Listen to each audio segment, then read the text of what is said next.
morning in Busan, Korea. Right now, well, it's a time difference. But in the morning, they say I've been in Busan. I like Busan.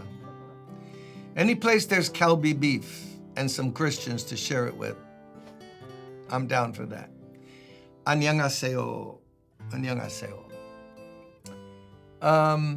Good morning to all of you. We're reading in 1 Samuel. Remember tonight, 7 o'clock, 7 a la noche, my last study on the book of Psalms, 7 o'clock to 8:20. That's it. No más. Watch it or watch it later. It'll be up there. Learn about how to use the Psalms and read them. Here's a good point that we covered that I'm giving us a freebie. The Psalms are not written for doctrinal truth. They were songs, poetry set to music. They are songs and hymns and spiritual songs. You don't read it to find doctrine. There's a lot of hyperbole, which is intentional exaggeration, and there's a lot of metaphors. One psalm, God is a rock. Oh, he's a rock. No, he's a fortress. Oh, no, he's a shepherd. You get it? Tune in tonight. You'll learn even more, should you want. Now we're learning about Samuel. He has arrived, the prophet in Bethlehem. God's told him, I'm going to show you which of the sons of Samuel, Jesse, in Bethlehem is going to be the next king. Which of them? Samuel did what the Lord said, and when he arrived at Bethlehem, the elders of the town trembled when they met him. And they asked, do you come in peace? It's like, we know you're the prophet. You're not going to be calling down fire today, are you? Or we know God listens to you, like, everything's good. Like, I'm good, you're good, everybody's fine. When you're walking with God, you don't have to be afraid of anybody. You don't fear the face of man. And when you're trusting in Jesus, there's no condemnation if you're walking in the light. And when I was growing up, men of God, supposed men of God, like to cast an aura of fear on people. The man of God is coming on the platform. I once went to a church where you had to stand when the guy comes on the platform. Like, what is that about? I'm just standing. Stand for Jesus. Stand up. Oh, wow, that's an old one. Stand up for Jesus. Soldiers of the King, maybe. And, but when you're walking with the Lord, we're all brothers. The ruin of the Christian church that set us into the Dark Ages, Middle Ages, was, especially in the century, 4th century, the 300s. Now there were presiding bishops, eventually a pope. Not everybody was brothers. Now you're bowing down, you're kissing someone's ring. Someone has authority over other people, ruling them like an emperor. Stop it. That's what brought on no Bible, not everyone knowing Jesus for themselves. No, we'll tell you what you're to believe. No. Niet. So Samuel comes into town and, yes, in peace I have come to sacrifice to the Lord. Consecrate yourselves and come to the sacrifice with me. Then he consecrated Jesse and his sons and invited them to the sacrifice. So now God has made a way that Samuel is with Jesse and all the boys are there, he thinks. And when they arrived, Samuel saw Eliab and thought, surely the Lord's anointed stands here before the Lord. But the Lord said to Samuel, do not consider his appearance or his height. Eliab, I knew him back then. He was 6'4", 235. Dude was carved. You know what I'm talking about? Like this. Perfect hair, everything. And when Samuel saw him, he went, whoa, that's the king. That's the king. The Lord said, don't consider his appearance or his height, for I have rejected him. Rejected him doesn't mean despised him. It means he's not the one. The Lord does not look at the things people look. Oh, my goodness.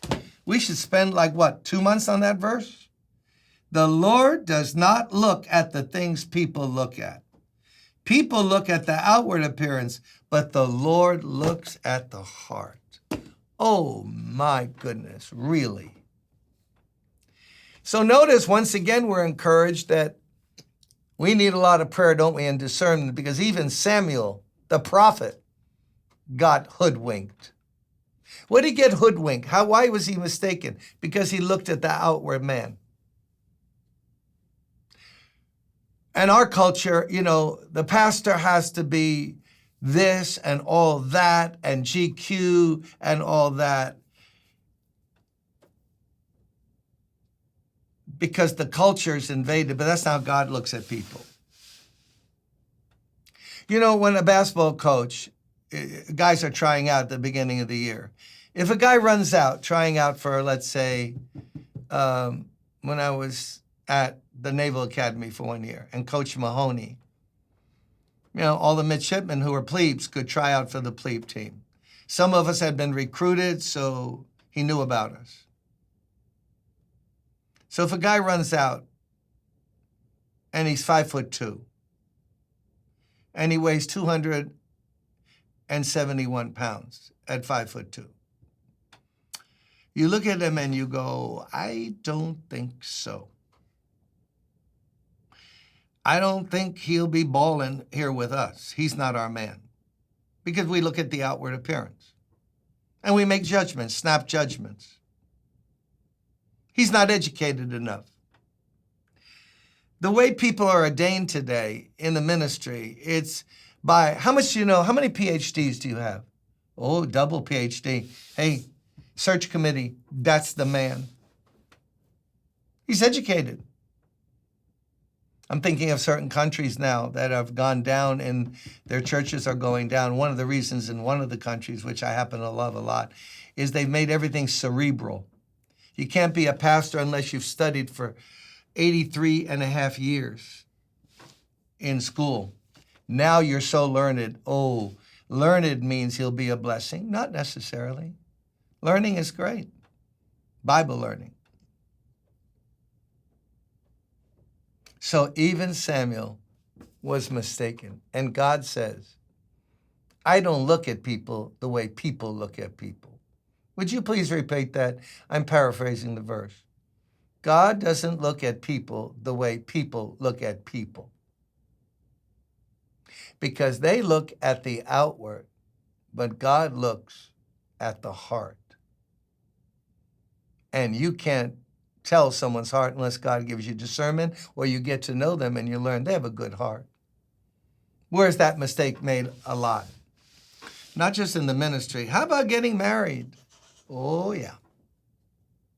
I've done a few counseling sessions.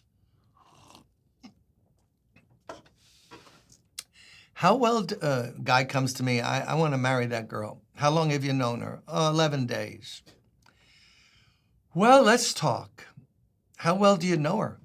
What's she about? Does she love the Lord? Hey, Pastor, here's the picture on my phone. She fine. You know what I'm saying? Look at her.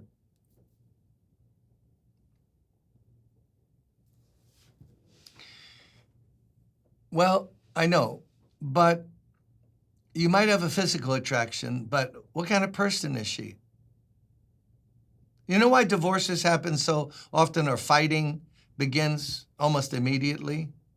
By the way, did you see that picture a few weeks ago of a guy? Got married to a girl, walking out down the aisle, and he's already on his cell phone.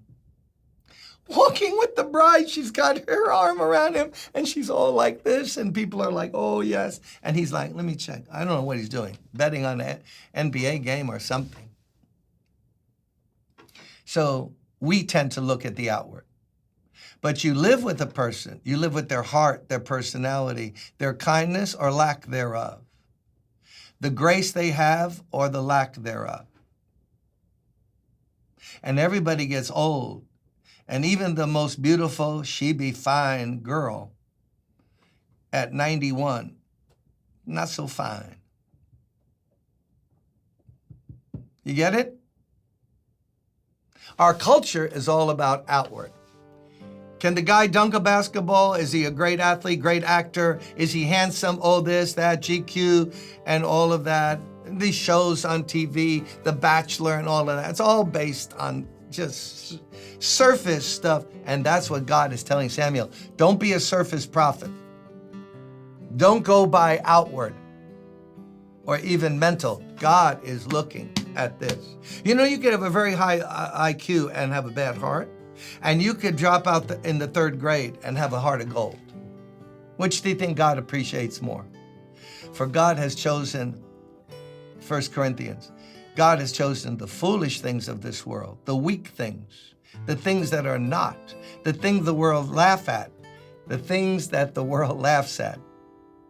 He chooses sometimes that, most times that. Oh God, give us discernment today and not live a life of surface appraisals, and help us to consecrate and develop our own inward person so that we're pleasing in your sight. See you tomorrow.